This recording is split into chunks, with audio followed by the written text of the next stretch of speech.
fracking ban in New York State.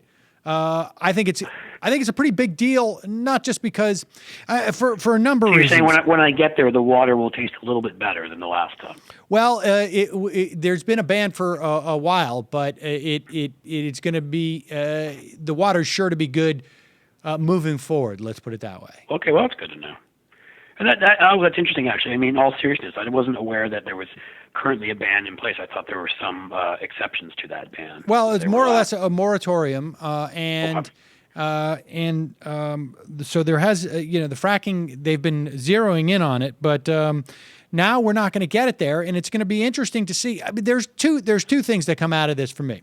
One is that because it was based on health issues, that this may be somewhat of a precedent, or at least somewhat of an argument in other states or across the country. The other is, and then, all this must be taken with a grain of salt because the dollar amounts that are involved are less because of the price of oil these days, and the sort of the abundance of natural gas. But the other issue is that, you can see the value of that Zephyr Teach Out run in watching Cuomo respond to it.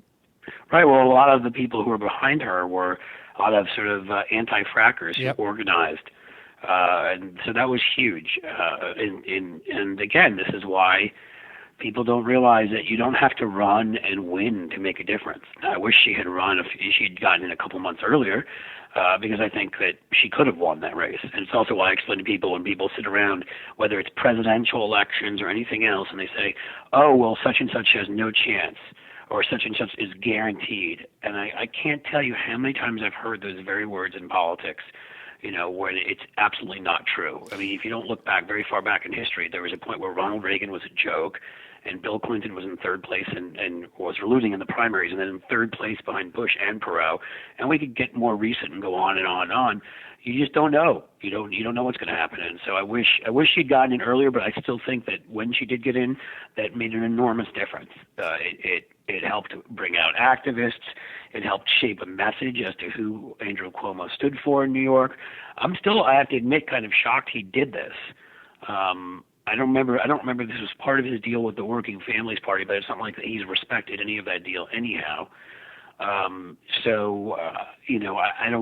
shocked. I would have expected that he, that he would have just gone forward with it because to say screw you to the left because he's very much a Joe Lieberman type that way.